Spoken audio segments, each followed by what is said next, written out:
Hey, welcome back. I'm ML Truth. Today we have a very awesome topic. Is the Bible reliable and can we trust it? A lot of times when people think about the Bible, they wonder, um, is it a reliable document? Can we trust it?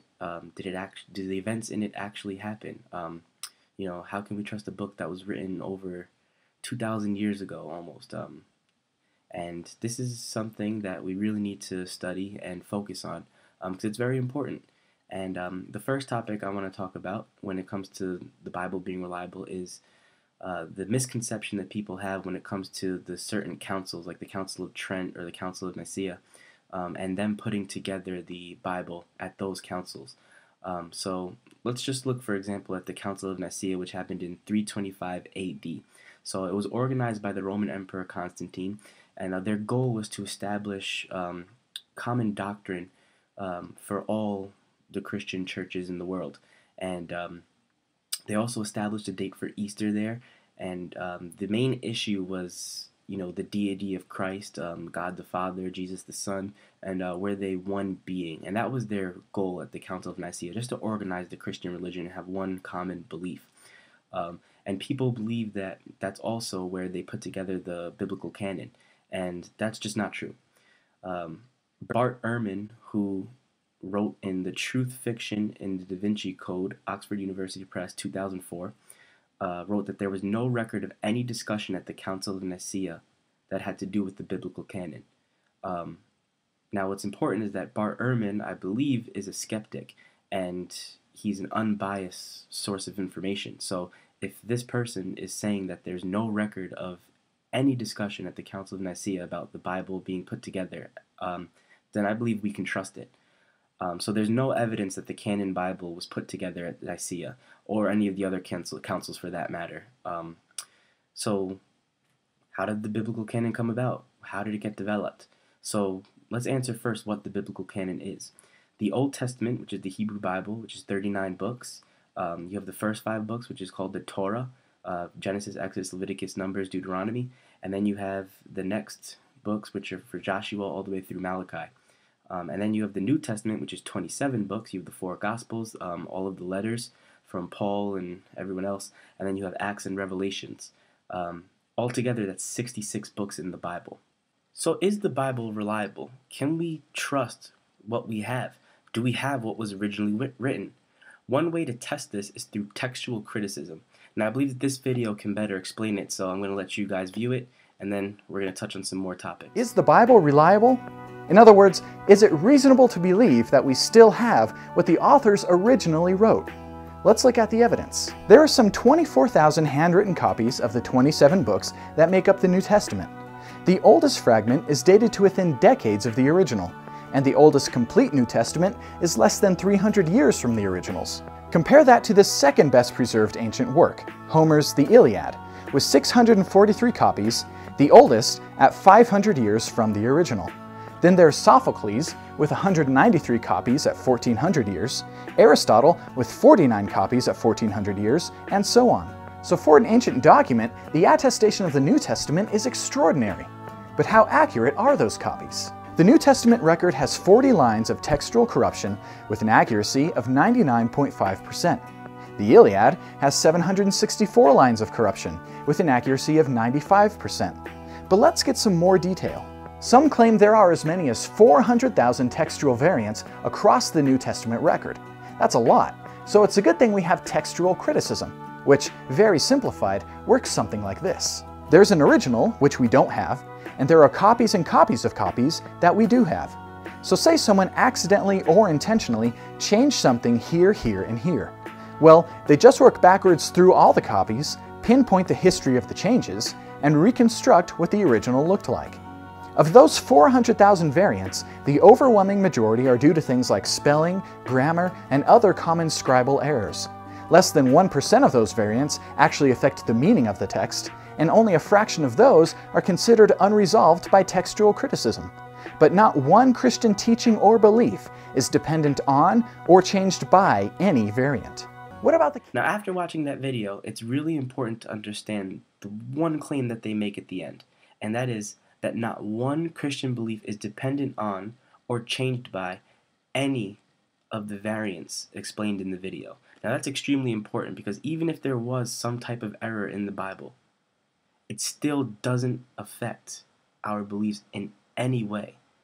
And we know through textual criticism that they actually go back and correct those things anyway. So we do have what was originally written, and we can trust it. Another thing that's important to remember is the evidence that we have for Jesus' life. William Lane says that the records of the life of Jesus were written within the first generation while eyewitnesses were still alive. Those are better sources of documents for the life of Jesus than most of the major figures of antiquity. He then goes on to give the example of Alexander the Great. He says that the primary sources for Alexander the Great are lost, and the tertiary sources written by Arrian and Plutarch were 400 years later. That's crazy because a lot of people believe the stories of Alexander the Great and the legends, and I believe that he existed. I believe that he was the great emperor that everyone says he was, and the evidence that we have from him is 400 years after he lived. So why do people have such a hard time believing in Jesus when the evidence that we have for him is only 20 years after he lived?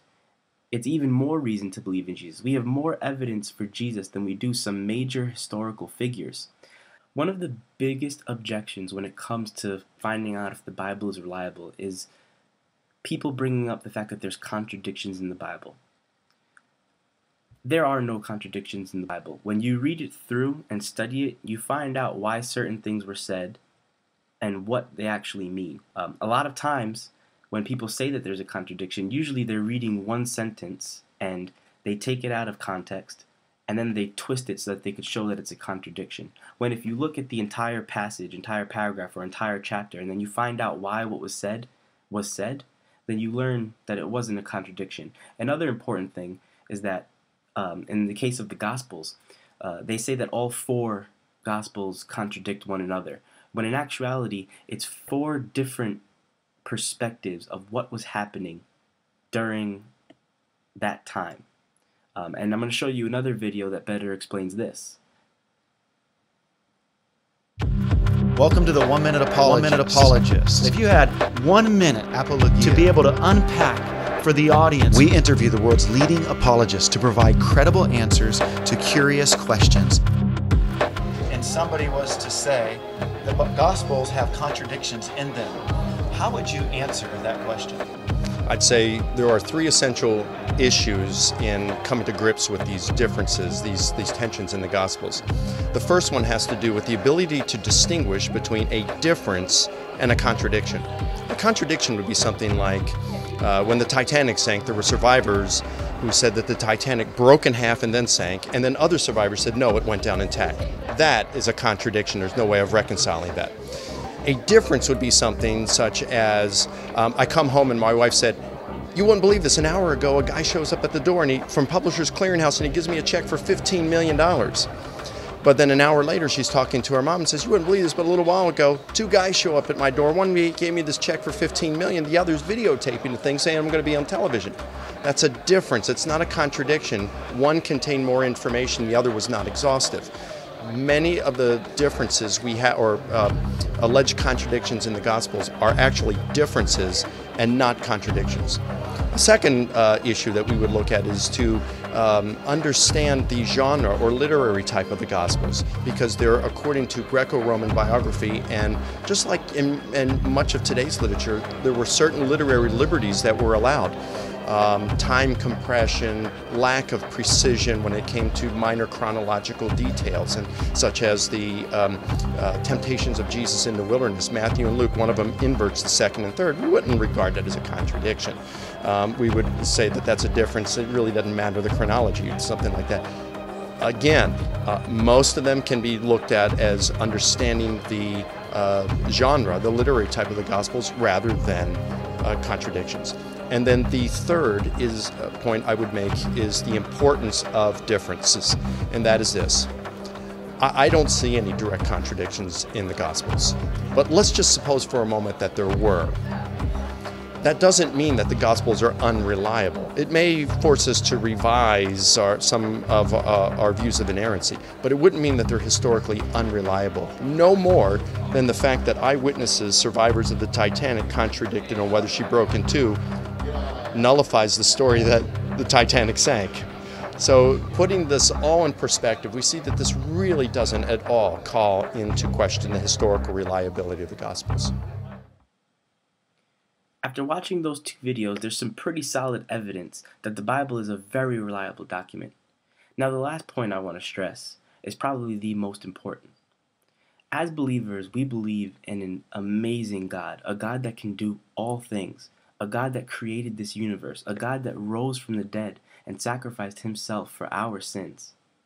Now, if we believe in this God, we should certainly believe that he would never let anything happen to taint his word.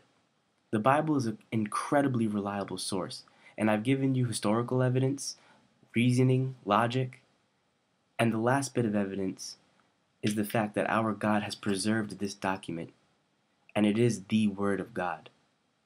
I want to thank everybody for watching. That's all the time we have for today. Remember, you can follow me on Twitter at m_l_truth, or you can like us on Facebook, mltruth.com. Thanks for watching, everybody. God bless.